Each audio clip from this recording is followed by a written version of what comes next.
was to see living with you is really blank. Living with your mate or being, in some cases, with your mate is really blank. Also, we got a line down there that talked about, hey, is it an awesome type experience? Is it a great experience? Or is it just okay? Can it be challenging? Is it straight crazy? Or about to lose it? So, let's just look at some of the ones we have here. And if you notice, I had pink on some of them for the ladies, and I had blue for the men. So, here's a pink one that says, like an emotional roller coaster. Now, I don't know who said what, but I'm just going to read some of them. Like an emotional roller coaster said challenging. Okay? Now, look at one of the guys. Can you read the question again? Can you read the question again? No, sure.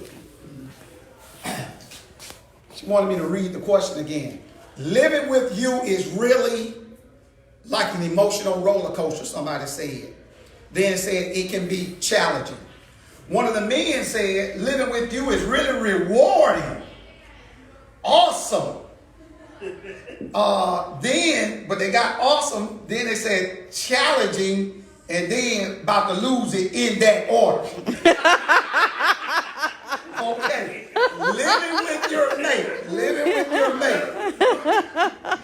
They got three of them sides. They went from awesome to challenging. They about to lose it. Okay. All right. Got another lady here. Living with you is really, this is interesting, undescribable. Somebody said undescribable. Very interesting. Very interesting. Oh, that's slick. Yeah. Won't you hold out and get them bells right quick?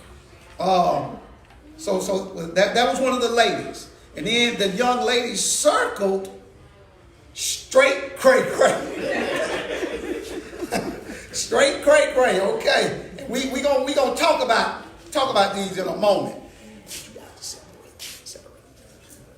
Mr. Eaton. I need to get you guys in on the exercise. Basically, gonna just fill in the blank.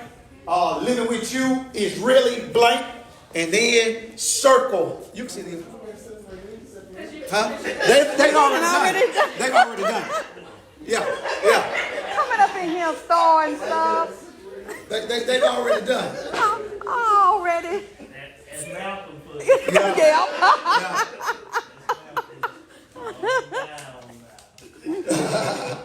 All right, I'm gonna look at another one of the men.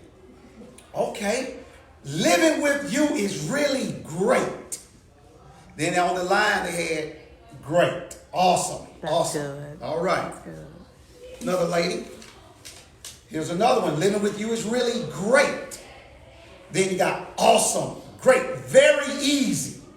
All right. Another man.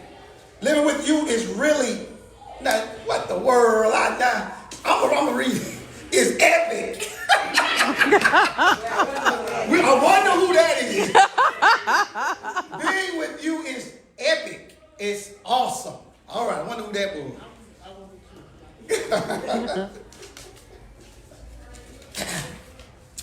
Living with you is really great.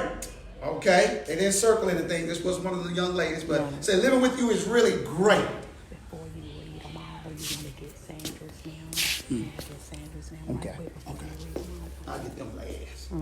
All right. Another lady. Living with you is really challenging. Then they circled challenging. Then they also circled, what was it? About to lose it. About to lose it. Okay, that's what That's we do. good. All right. That's good to know. Yeah. Look here, what I'm gonna do. Just slip, that's what I'm saying. Just put it in there. I'm just gonna, just put it up. Keep it up. Hey.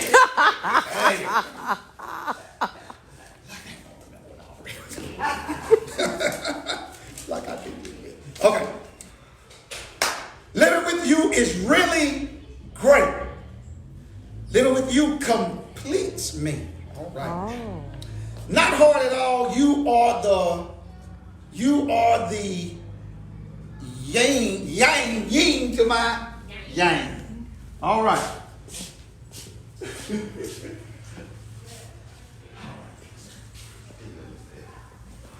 Living with you is awesome. Very easy and fun. All right. This exercise, ladies and gentlemen, what we did, I just wanted to just kind of get some type of feeling, if you will, on where we are and what you think as far as living with your mate, being with your mate. What is it? You want to make sure that you're on the same page, because sometimes in relationships, a wife can be feeling some kind of way and the husband can be feeling a totally different kind of way. So we need to be in sync with each other and know exactly how the other one is feeling about each other. How you're feeling about being with me or living with me. So tonight we want to talk about these points of interest in a happy or an unhappy marriage. In a happy or an unhappy marriage.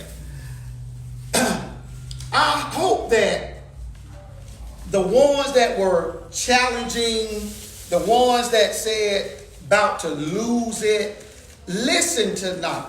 God has impressed some things up on me, have impressed some things in my spirit to share with you guys. And even the ones that said it's awesome, that is great. Hey, I promise you that there is always room for what? From improvement. Yeah. There's always room for improvement. So, living with your mate, living in the household or being with your mate can sometimes present certain challenges. But it's how you deal with those challenges will basically let you know will let you know if I'm on the right track or not, if I'm going to make it in my relationship, how you deal with it. Because in every relationship, there will be challenges. Every relationship. And depending on how you deal with those challenges will determine how your marriage is strengthened. Because if you allow the challenges of marriage to succumb or subdue you can run the chance or run the risk of separating, run the risk of divorce. But when you channel the energy, whatever it is that maybe that's a little bit off kilter, whatever that thing is, if you channel the energy together, they said that does not kill you, make you stronger. I believe in that statement. If it does not kill you, make you stronger. So if you can come together during the challenges, it makes you stronger as a unit. In your marriages, that I would like to use a musical term or a singing lyrical type term. Everybody in here have heard the terminology, John, harmony. You know when an orchestra or a band is in harmony. God wants our relationship to be in harmony. I looked up what harmony means. Let me read that right quick. Harmony. Harmony is the combination of simultaneously sound musical notes to produce chords having a pleasing effect. Simultaneously sounded musical notes producing chords having a pleasing effect. Whenever you hear a group harmonize, whether they're singing, whether it's just instruments playing, it's an instrumental version of something. When they are harmonizing together, it's a pleasing sounding effect. God wants us to work in concert together. He wants us to harmonize together. And when we harmonize together, to him, we offer a pleasing sounding effect. So, harmony. Are we living, and that's why I asked the question in the very beginning, are we living, or when we're being together, are we in harmony with each other? John, what happens when an orchestra or a band or just a group of musicians come together, but they playing, but there is no harmony at all? What happens in a case like that? Just making noise. Yeah. You're just making noise. That's it. You're just making noise. So in our relationships, if there is not any harmony, everybody on the same page, or at least reaching for the same goal, all we're doing is making noise. That's it. Just making noise. So let's go and get into the lesson tonight. 6 points of interest in a happy/unhappy marriage. Number 1, what is the conversation like? Does it exist? How many of us, without the show of hands, how many of us are very comfortable with conversing with our mates? Sometimes people will say that, but really don't know what it means. Yeah, we talk. Yeah, we have conversation. We converse every night. But do you really know what that really and truly means? To have conversation. What is it like? Does it really exist? I submit to you guys, there are relationships, not in here of course, but there are relationships out there where there is no communication. There is no conversation. It does not exist. How is it? How is it that we say we can coexist, we can live together? You say, hey, living with you is like. If you say it is great, that is awesome, it's off the charts, but there's no conversation, how is that? How can that be if there is no conversation? How frequently does meaningful conversation take place? Meaningful conversation. I'm going to read in my notes here. It says, if you find yourself speaking less and less to your partner, that your only conversation are functional small talk, or that you rarely speak about anything other than the kids or other people rather than each other, ask yourself, why is this? Why is it that the extent of my conversation is about Junior? The extent of my conversation is about Little Missy. The extent of my conversation is about the mortgage, the rent payment. That's pretty much the extent of it. What happens when Little Junior graduates and gone on about his business? What happens when Little Missy graduates and gone on about her business? What happens then? Everyone in here have heard of people that have been married for 20 plus years. And then all of a sudden, they get a divorce. Get a divorce, become separated, whatever the case may be. Why is that? The common thread that they had, that they said was conversation, now has left. If it's all been about the kids, but not about each other. All the time about the mortgage payment, about the car payment, about the children's private school tuition, or whatever it may be. Well, once all of that is gone, what's left? You're looking at each other. Who you? Yeah, who are you? Who are you? Yeah. Yeah, who are you? In order, I'm still on the first one. In order for your relationship, your marriage, to have the symptoms of a happy relationship, this has got to be in place. If something is going on with Monica and she does not talk to me about it, how am I going to know? How am I going to really know? Now, can I kind of look at some nonverbals? Yeah, I can do that. I can look at some nonverbals, but many a times the nonverbals may be superficial and the thing is deeper than what I'm seeing. So just talk to me. We talk to each other. Have a conversation. Hey, well, I'm going too fast. I'll get to that in a second. When you're having the conversation and you're talking to each other, bar out distractions. Distractions come to do just that. And that's on number 3. That's on number 3. Bar out distractions because distractions come to do just that. Distract. Comes to do just that. Distract. If you have 10 minutes a day worth of this, I'm talking about the real deal now. I'm talking about where you talking about each other. Y'all talking to each other about each other. The relationship, where we're going, where we're headed, what I love about you, what you love about me. The thing, us, when we talking like that for just a few minutes in each day, it's like a domino effect.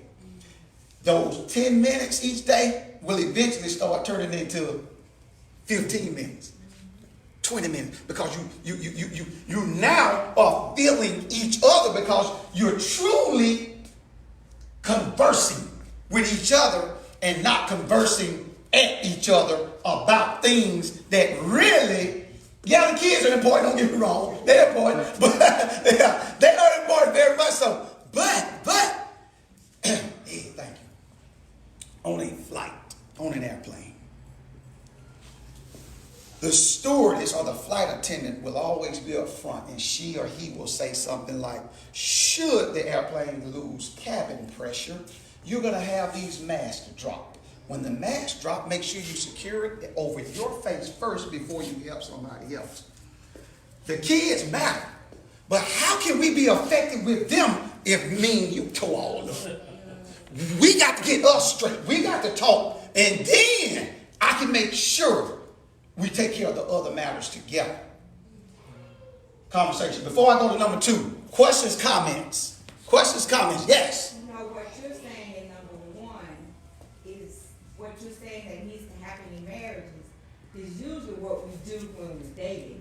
You talk to that person, I love you because I'm finna hang up. No, you hang up. All right, you hang up. Nobody's distracted. Nobody's watching TV. Nobody's Good point. You're talking to each other. Good point. So that's how you start. And somehow, now you're living together, you're together all the time, you start taking each other for granted. It's no longer, I love you because, or, right. you know, you talk forever and ever and ever and ever about things. Sometimes they don't make no sense. As long as you're talking to each other, you're happy. Okay. Excellent point.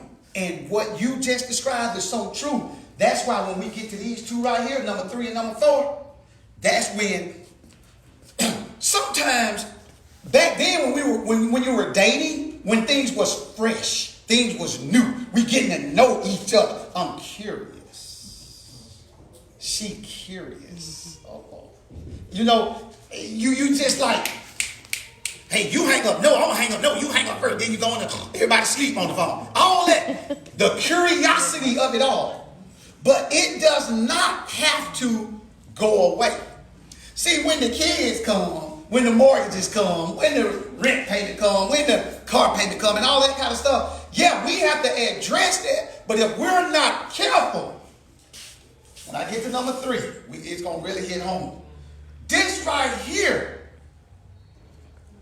would take care of what you just now was talking about. But you have to be intentional more so because so many other distractions are coming at you. Yes. Once you get into a relationship and marriage, things, it's not likely you're dating because other distractions, other things happen in life. Sure. But I wrote this down. So, and you gave that scenario, just all of a sudden after 20 years, this couple just broke up because children gone, all this and that, things changed. So they spend a lot of time relaying information. Just relaying information. So if you're just relaying information, your relationship is only functional. It's functioning. So if you come in, I took out the trash, I paid the car payment, and then the wife say the beds are made up, and I took care of those ceiling fans. All you're doing is relaying information, and your house is functioning. But when you have meaningful conversation, that's when it's thriving. Yes. It's thriving. It's a big difference. It's a big difference. Yes. And then after all these other distractions are gone, and there's no more information to relay, and you looking like, okay, we never had any conversation. We just relayed information. That's it. Good, excellent point. And so now what are we going to do? Right. And then you'll fill that space with someone that you're having conversation with, and not just relaying information. Right. And so then now you're messed up. Yes. So you have to keep it meaningful and keep it thriving. Right. That was one of the things that I really learned about my parents. They've been married 52 years. But I remember waking up on Saturday mornings, hearing a lot of sounds coming out their room. A lot of giggling. Right. And a lot of talking. Right. They were conversating. Yes. Yes. They were just conversating, and that had an effect on me. And I probably my children can say the same thing. What y'all talking about? What y'all doing? No. Right. But there's conversation. But you have to relay information too. The house need to function. Sure. The lights need to come on, and water need to come out of the faucet. But it just can't be limited. It can't be limited to that. Absolutely. And to piggyback, he said, Pastor said, the relationship is functional. Functional means it's working. At that particular time, it's working, but will it endure long term? Yeah, will it endure long term? Because in a functional relationship, many of the times it becomes robotic. Okay, like you said just a moment ago. This got paid. Okay, yeah, check. That got paid. Hey, did the son or did the daughter do this? Did they do the dance recital? Did they play football? Did they go to practice? Check all that. You know, it becomes robotic. But is that really conversation? Is that really conversation versus relaying information? Monica mentioned a few seconds ago, she was talking about the electronic devices.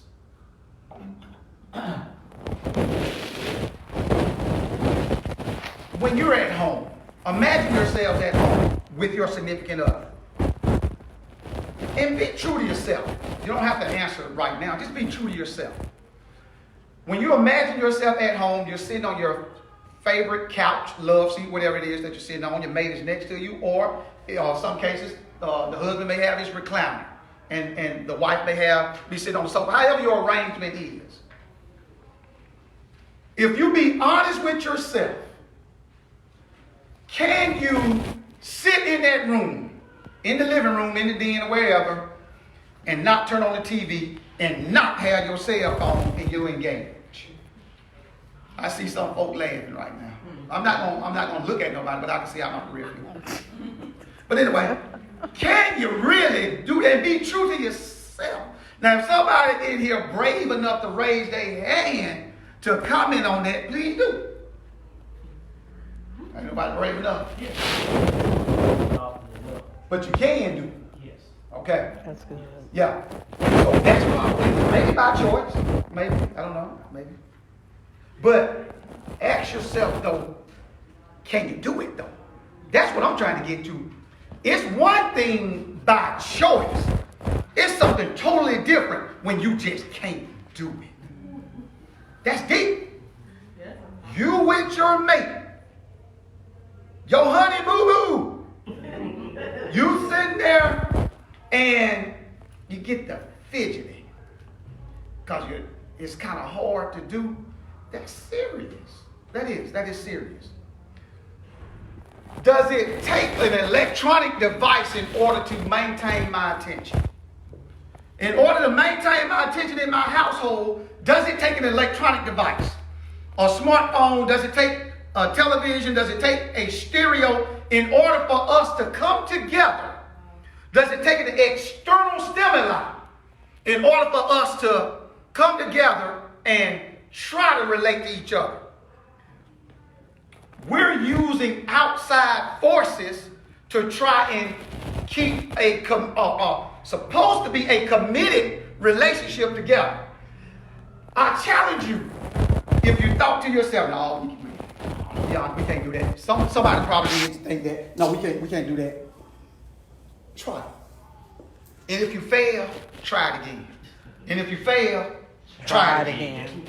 And if you fail, try it again. Because that is that is serious. I'm being dead serious. That is so serious. To sit in a room and we have nothing to relate to each other. So for hours, we just on our phone. Or for hours, we just looking at TV. That's a substitute for conversation. All right, let's move on.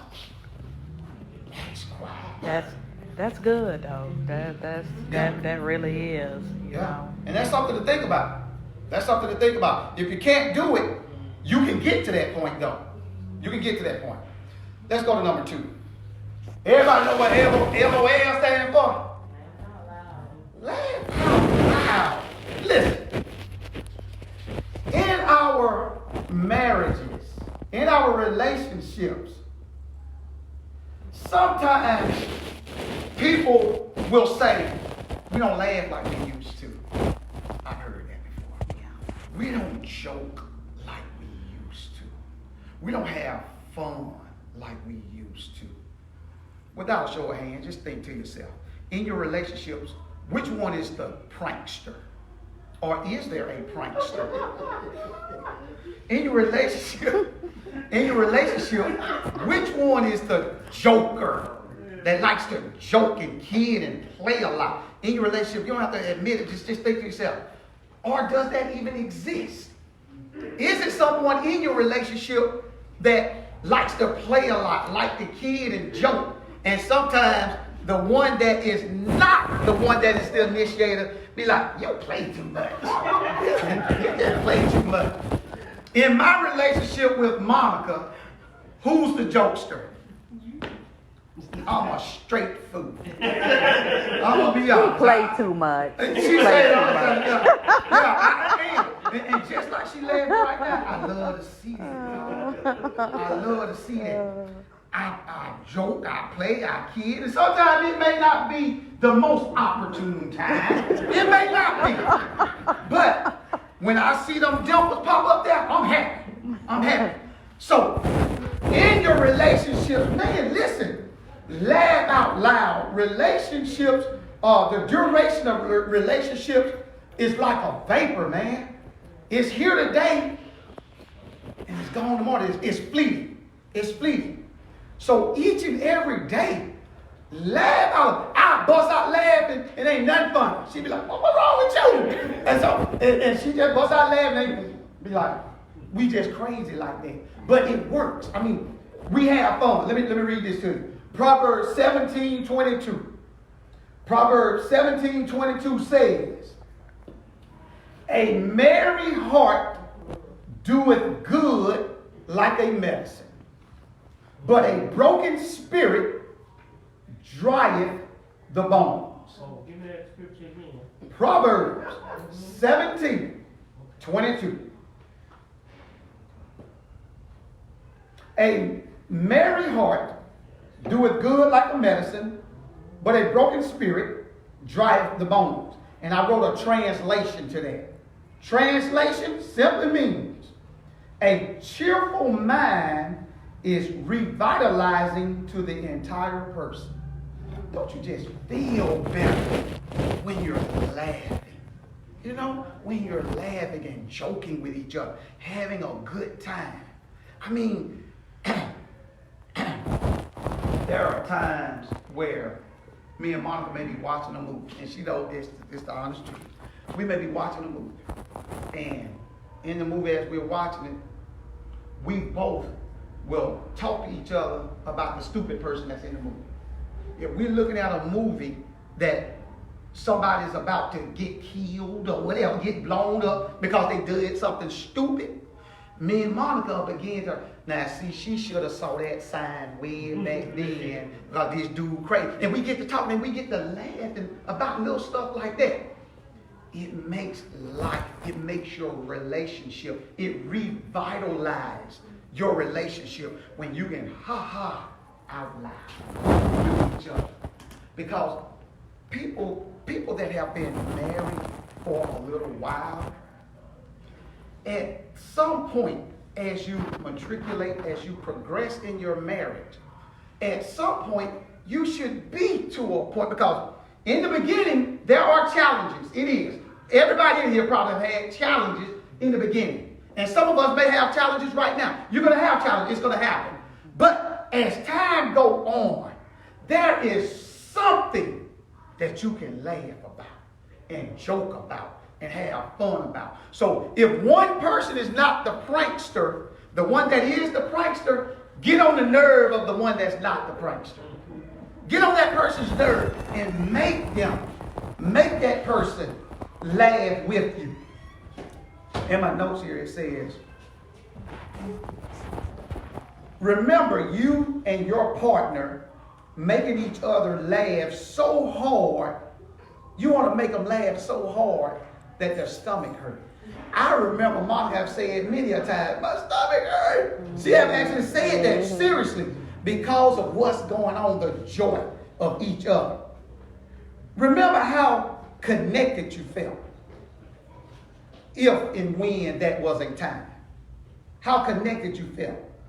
When was the last time this actually happened? That you joked with each other, that you kid with each other, that you had fun with each other, that you laughed with each other. Pastor has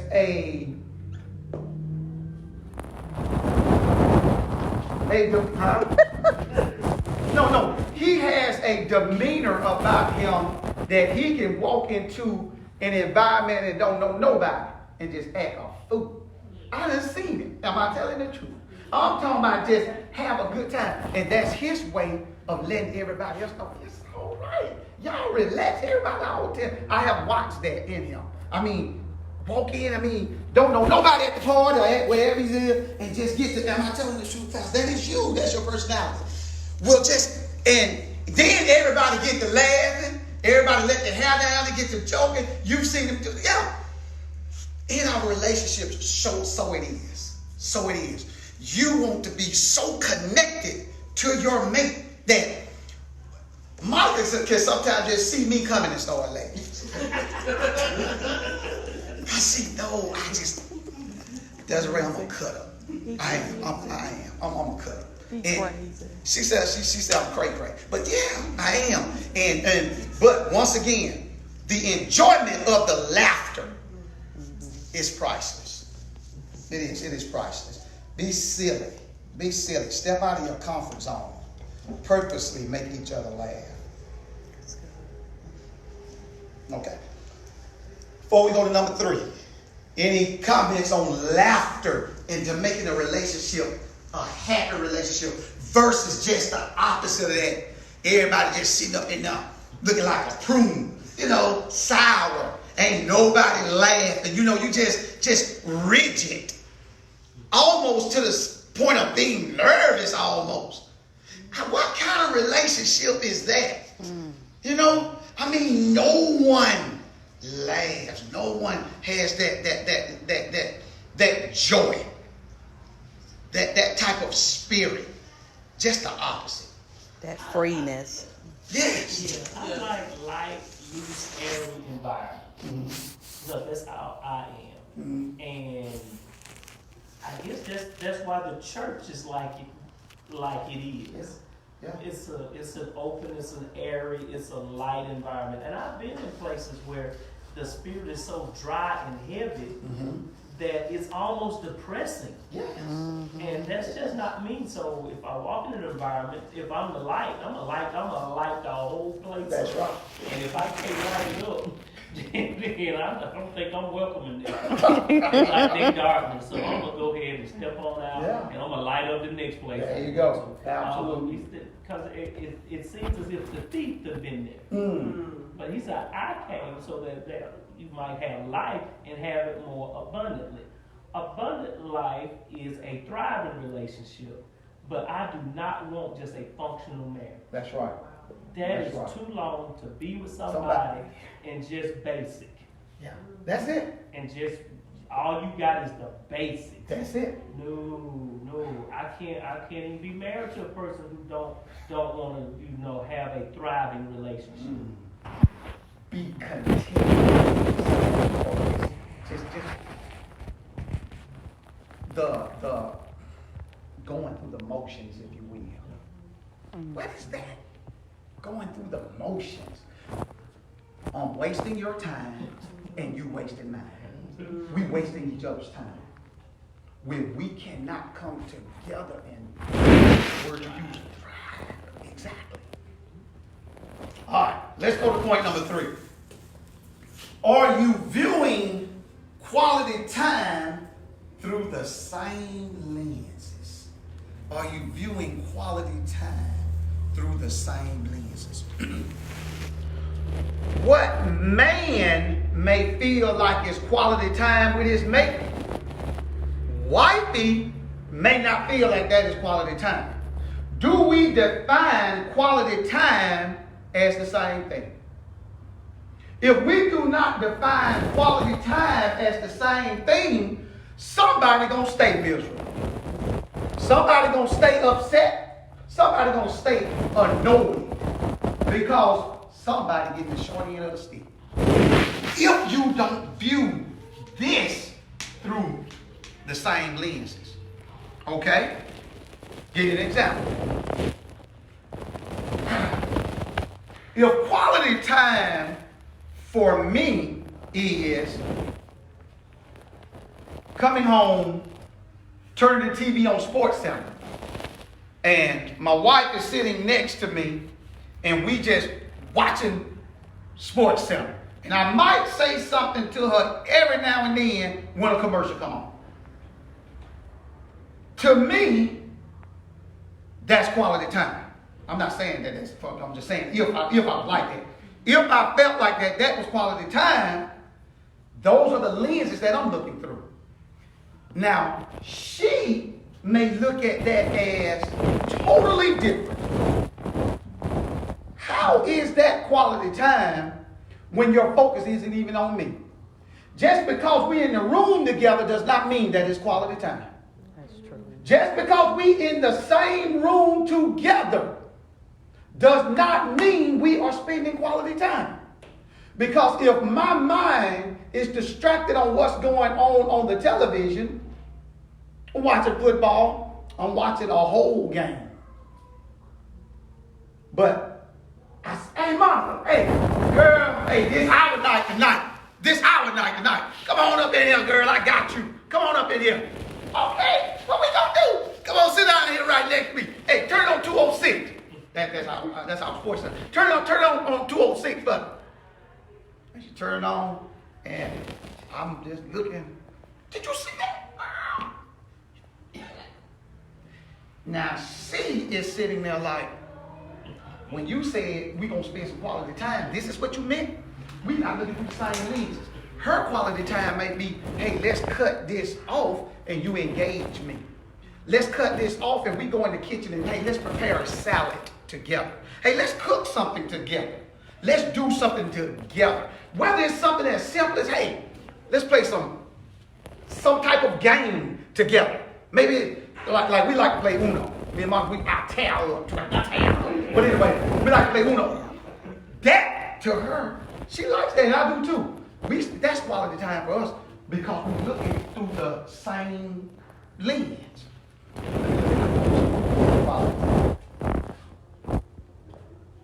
Some people are literally afraid this is good right here. Listen to this.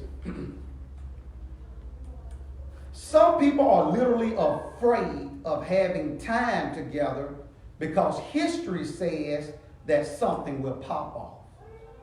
Listen to what I'm saying. Sometimes men, women, it doesn't matter, will sometimes avoid being secluded with you because the last time I did it, we got in an argument. Somebody laughing. The last time we got together, the last 2 or 3 times we got together, you wanted to slap me with a frying pan. We got to saying a few words that we shouldn't have been saying. So now, because of history, sometimes people will avoid what we call quality time. And why is that? Because you're not looking through the same lens. That's why. You have got to make sure that your quality time is equal to her quality time. Y'all coexist together. I asked Monica, hey, what is it? I've been asking her this for years, and I still ask her because through time things change. Hey, what do you like to do? What do you like to do? Through the years, of course, I know a lot of the things she likes to do. But like I said, it may be something she wants to try that she has never mentioned to me. Hey, do you want to do some rock climbing? Well, you know what? I'll hold your purse. You go ahead. If you want to do something adventurous or something, hey, we talk to each other. If you feel like, hey, this is quality time that you want to engage in, hey, it's like compromise. I never forget it. I done went to this several times, Pastor. Golden Girls. No, I done went to that several times. Look at it. Yeah. Feel you. How you Feel you. but you're her though. I know. Okay. Okay. And you do go in. I know every episode too. Yeah. I know. Yeah, and that's what I'm talking about. I found myself. You found yourself. Enjoying it. Mm-hmm. Mm-hmm. Yeah. Because she enjoys it. Exactly. She enjoys it. Yeah. I found myself liking Rose and Blanche and something. Absolutely. Yeah. Exactly. Because she do that right there. Is that right? You love it. Exactly. That's what I'm saying. That's good enough. That's good enough. Quality time. Quality time. And see, that's where the love languages come in at too. That's it. I know we covered that in our first year. Mm-hmm. I think maybe our third year in this ministry. But that is just so important. It is. To know your partner's love language. That is absolutely right. Matter of fact, I'm gonna probably teach on that one again. It needs to be reinforced. That's right. Knowing your partner's love language. Well, teacher, just from counseling and observation with different people, I do know that a lot of times, I'm gonna just talk from the men perspective. Okay. There's a lot of men who don't open up, and where the time for quality time, they don't know how to process that moment, and they will keep things bottled up, not knowing how just to express how they actually feel. It's an uneasiness. They may have never seen or a blueprint where that is happening, and so they think 24/7 I gotta be macho. I can't let my guard down. I'm 100% beef, 100% all the time. You know what I'm saying? And you got to, if she's going to be your helpmate, she's got to be able to help you in all areas. And you got to be able to at least just express something. And I know a lot of ladies just saying, well, just say something. Yeah, right. Just say something. Right. Don't just sit and watch it. Say something. And so absolutely, that's how so I try to handle it, and that's why I like a loose environment, and especially for men, to get them to let your guard down especially with your mate. It's okay. That's right. You can still go out and kill a deer. Mm-hmm. It's not going to affect you if you had an intimate moment with your wife or you told her something. You can still go out with your scope and you be just as effective killing buffalo and hogs. Sure. It does not diminish that. That's right. That's exactly right. You know, I wonder, there are probably many reasons why men are, in many cases, not all, but in many cases, are a bit more reserved than women. Women, I found in counseling sessions as well, are a lot more, in most cases, a lot more expressive, are able to express a lot better than men. A lot of times we'll keep, like Pastor said, we kind of keep things kind of bottled up inside. And yeah, we are guilty of that. But I'm going to tell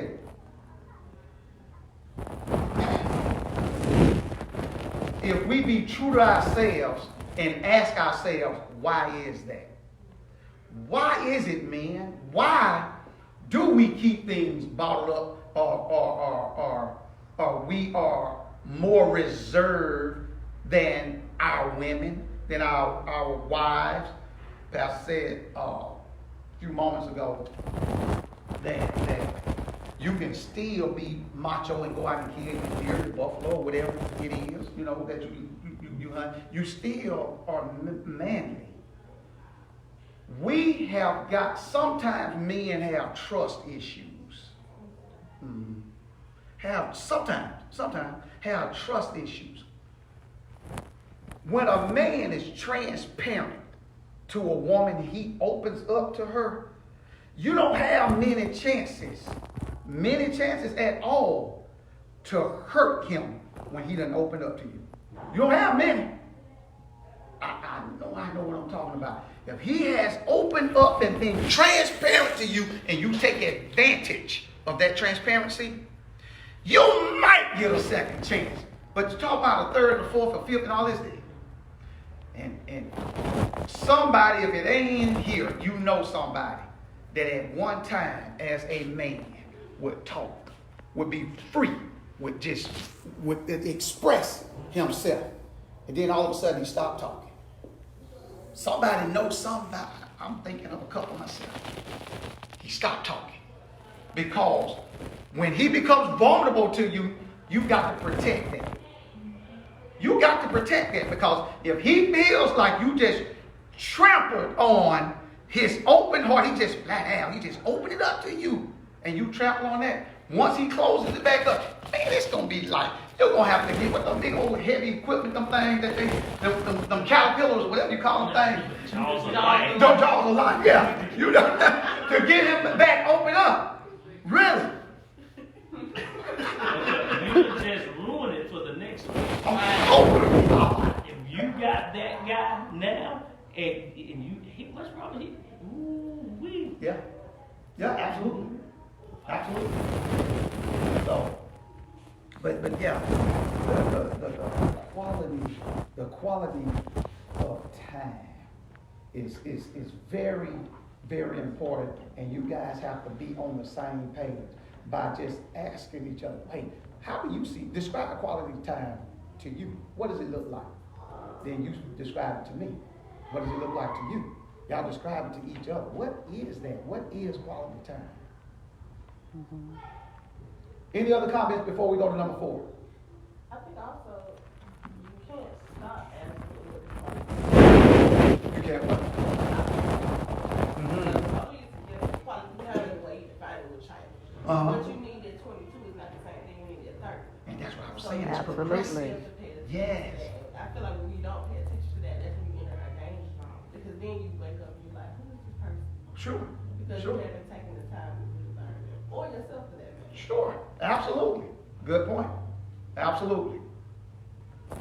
You know, Miracle said, you know, at 22, when I'm 30, things have changed between that time frame. I don't need at 30 what I probably needed at 22, or I might need a little less of it when I'm 30 versus 22. Stop. You made me lose my train of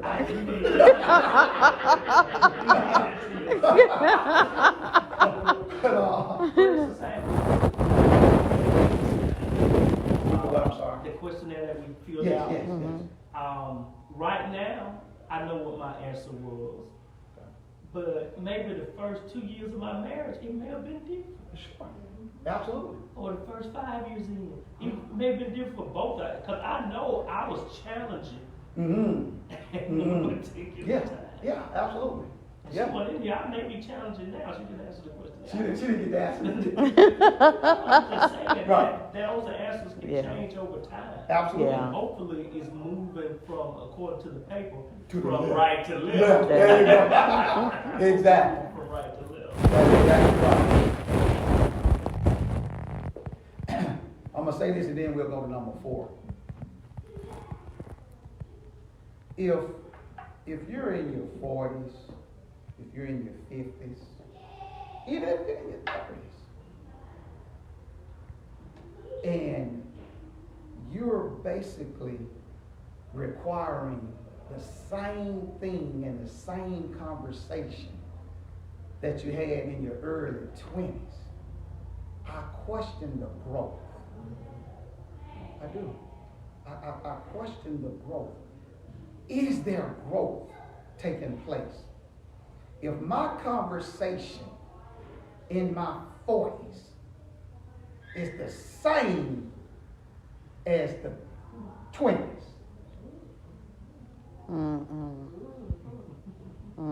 is there growth? Is anybody growing? Just something to think about. All right, let's go to number 4. Oh, intimacy, where art thou? Where art thou, intimacy? You aren't as intimate as you used to be. Wow, that kind of goes back to Miss Hill's question. Why is it that you don't hold my hand anymore? We used to go to the mall, we used to hang out. You would just grab my hand, hold my hand. Why is it that you won't kiss me in public? Matter of fact, you won't even kiss me in private no more. Why you won't kiss me no more? Intimacy. Why is it that when we hug each other, now I want you to get this, you getting this right now? We hug like this. Why we hugging like this? When we husband and wife. Right. You know? Now, Sister Vanna, she let everybody know on Sunday morning when somebody didn't get a hug, when somebody didn't get a kiss, and when somebody didn't get a good morning. Now, I can kind of understand when you kind of, hey, good morning, bless you, I can kind of understand. But y'all married people, y'all dating people, your husband and wife. What is this? What is this? We talking about now intimacy. Where is it? Intimacy is not just sex. Is it sex? Of course it's sex. But is it just sex? No, it is not. The affection of the relationship. The intimacy of the relationship. When Monica may be cooking or whatever, and I walk up to it, I may put my arm around, girl, what you cooking up there, whatever. I'm showing a little affection, a little intimacy just by my arm being around her or on her shoulder. If I walk up behind her, I just kiss her on the neck or on the cheek. I'm showing her a little intimacy. If we driving in the car, sometimes we can be driving, and a lot of times I drive with my right arm on the armrest. It's just a habit, been doing it for years. Many a times, she'll lay her arm on top of mine. Intimacy. That's all it is. That's intimacy. Where has it gone? To your point, Miss Hill. Over the years, we have allowed, in many marriages, have allowed the intimacy to escape. To go home and have sex, and that's it. And then everybody going on about their business. We said earlier that sex is intimacy. That is it. But to just have sex, and that's it, Nothing else. What is that? What is it? Stop.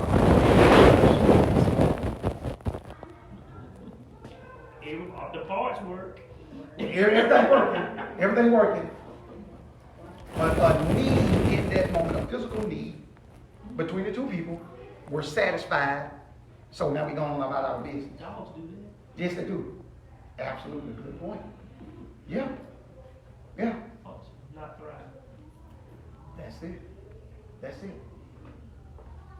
Notice the way I wrote it, I said, where art thou? When we ask somebody, where are my keys?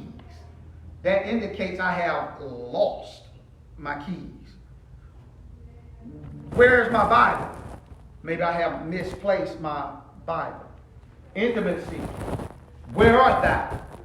It ain't none going on up in here. Where is the intimacy? Ladies and gentlemen, the eyes are so intimate. Yeah. The eyes are so intimate. When a man look in a woman's eyes and just look at her in a certain way, that's saying something. That is intimacy. A stranger that just met a woman in the grocery store, and he approached her and speaks to her and began to look at her a certain way. It's a way he can look at her and indicate to her he's interested in her. And ain't basically got to say much, just how he looks at her. Intimacy.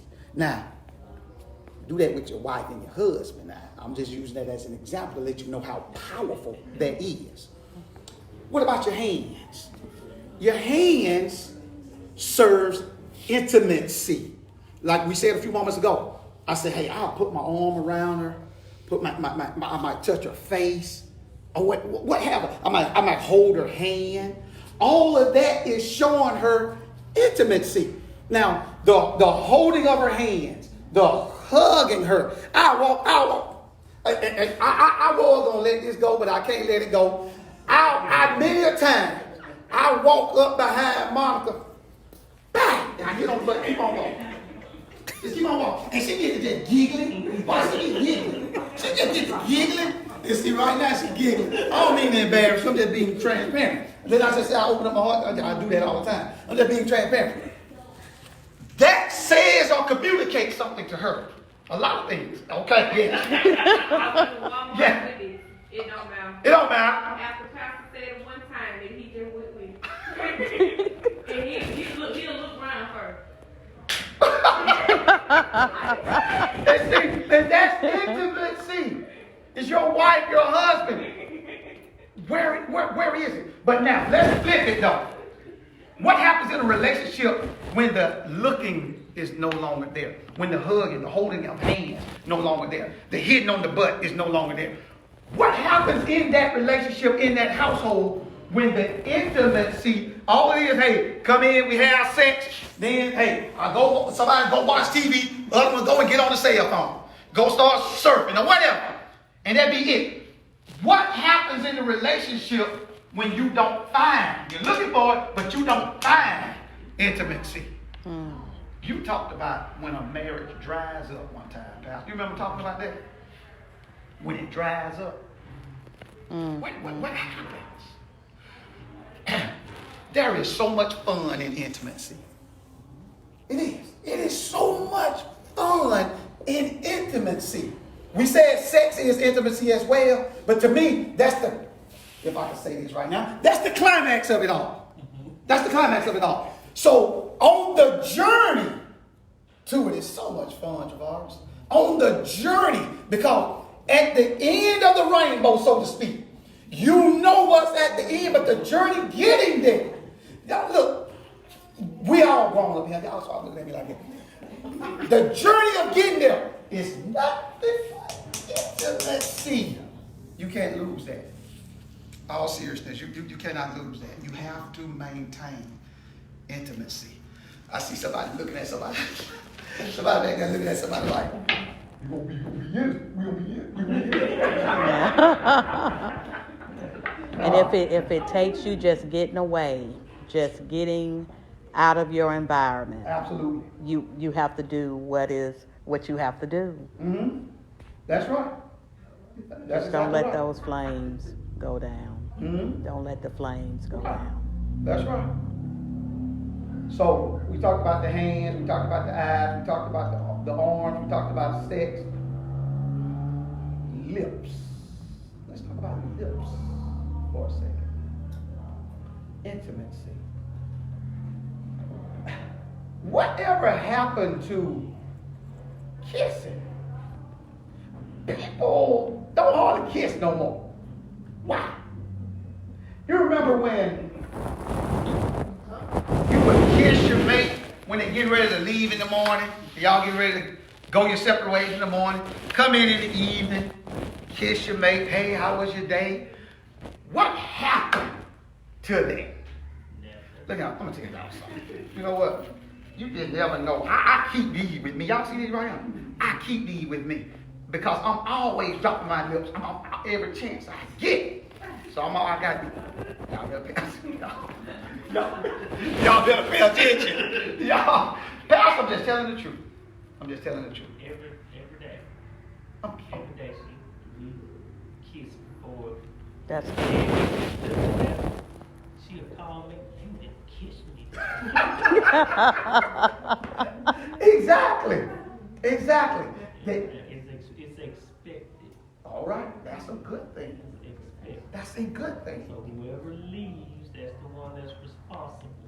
Oh, the one that leaves. First. Oh, Is okay. responsible to get the kiss. Okay. And the one that's still in the bed hasn't left yet, if they don't get it, that's the one that has the right to fuss at me. Exactly. What's up? Okay. Who you think you are? I love it. Yes. Yes. So, intimacy.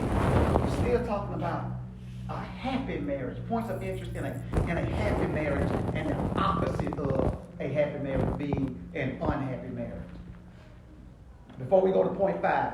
Oh, it's 8:15. I'm gonna go and finish right quick though. Before we go to point 5, is anything on intimacy? All right. Point 5. Allow me to be me. Y'all ever known anybody that walk on eggshells around their mate? Walk on eggshells in the house? Why is that? How is it that you walking on when you walking on eggshells in your own house with your mate, in front of your mate? That lets me know that you're not being who you truly are. That's right. That's what that is saying. You're not being who you truly are when you're trying to be something or someone that you think they want you to be. Y'all better hear what I'm saying. Facebook, y'all hear me? Y'all better hear what I'm saying. When you trying to perform to a certain level to satisfy your mate, you are fraud. You're fraud. You're not being yourself. You have got the person that I fell in love with. The person that when Monica fell in love with me, of course we progressed through life, but my personality was formed many years ago. My personality, as like J-Man. J-Man is 17 years old. His personality has pretty much formed how he's going to be in life. I fell in love with who she is, not who she's pretending to be. You can't pretend because, hear me when I say this, you can only pretend for so long. Right. You hear what I'm saying? You can only pretend for so long because who you are will eventually come out. And so you want the person that you're with, you want that person to love who you are, not who you're pretending to be. Allow me to be me. Let me be me. Love your mate for who she is. Now, if your mate slapping you at night and all that foolishness, now, you know, that's got to change. If your mate doing stupid stuff like that, that ain't what I'm talking about. Allow me to be the human being that God has called me to be. Don't try to make me into something that's idealistic to you. Let me be who I am. All right, let me look at my notes right quick. If you can't be yourself, there is a reason why. If you can't be who you are, there is a reason. There's an underlying reason why. Is it a personal issue that you're dealing with? You personally. I can't be who I am because I'm dealing with a personal issue. Could that be it? Or is your spouse acting in a way that you feel you cannot be yourself? Your spouse, Monica, is acting in a way that make me don't want to be myself. We have to deal with that. Y'all remember back in the day, David Banner. Anybody know who David Banner is? The Hulk. The Hulk. Whenever David Banner would get angry, he would turn into something that wasn't himself. He would turn into this big green monster that starts destroying stuff. So he would transform into something that was not nice. It was not nice. But who this creature was David Banner. That's who he was. You can't afford to keep transforming into something that your mate is expecting you to be because you can't maintain it. The Hulk never remained the Hulk the whole show. He can't. The elements, the things that was going on, made him, once he calmed down, he came back to himself. He came back to himself. We have got to be able to float in our relationships being who we are. Being who we are. I'm going to read this. Everyone should be able to feel comfortable in their own skin. And if there's one person around whom you should always be real with, it's your spouse. It's your spouse. You should always be comfortable in being real, who you are, with your spouse.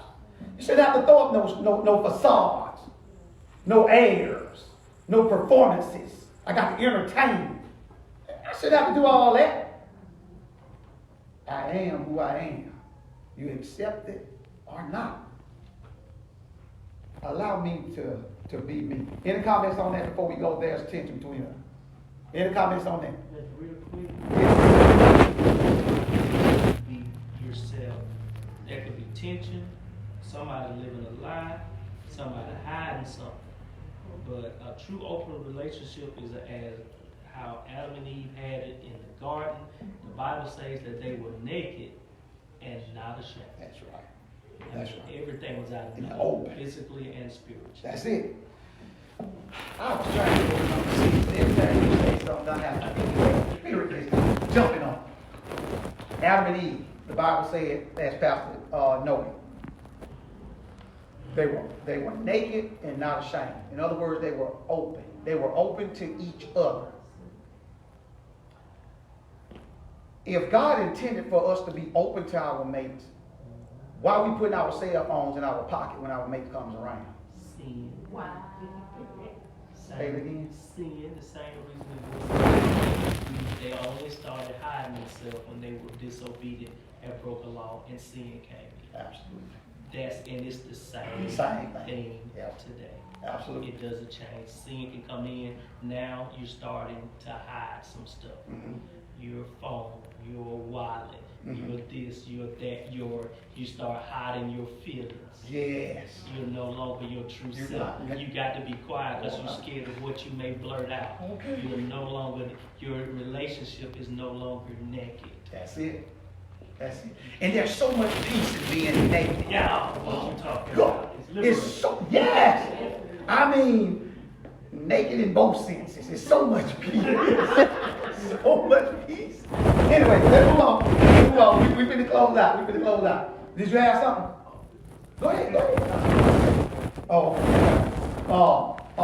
But yes, there's so much peace in being open like that. I ain't got to worry about when I leave my laptop open and my emails up. I ain't got to worry about when my wife won't use my laptop. I got to hurry up and X out of some stuff and get out of some stuff before she can use my laptop. Or my cell phone, or look at my wallet or whatever. That's too much. That's a lot of work.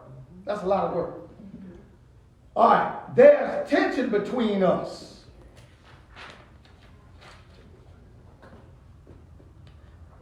The elephant is always in the room. The elephant is always in the room. When there is tension between mates, if you're not careful, other people can pick up on it. You hear what I'm saying?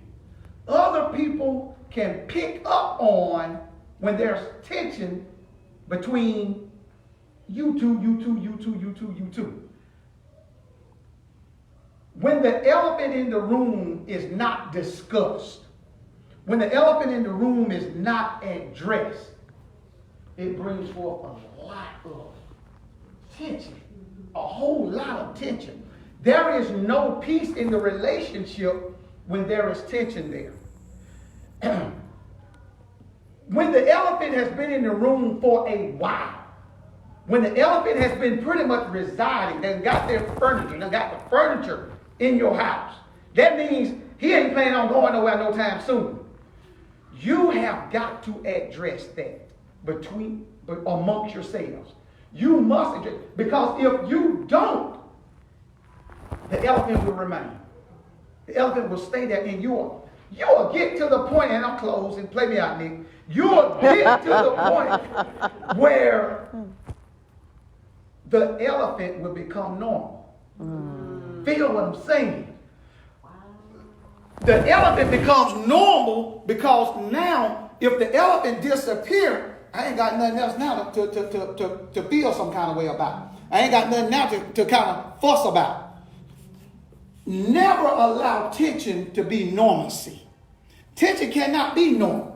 But when you deal with it for so long, you have an expectation. It'll seem like something is wrong when there's peace in the home. I know what I'm talking about, Pastor. I'm telling you. You'll think something ain't just right, so I got to start a fight. I got to start, this ain't just right. Tension. You have got to address the elephant in the room. My last point. Does your mood swing in a not so positive way when you see your mate? Does your mood swing to a negative point when you see your mate? When you see your mate coming, does your countenance fall? When you hear your mate's name, does your countenance fall? Does something be sucked out of you when you see your mate coming through the door? Facebook. When you see your mate coming through the door, when you see your mate, when you look on the tracker on your phone and you see your mate done turned on your street, do you start getting blurry-eyed? It happens. It happens.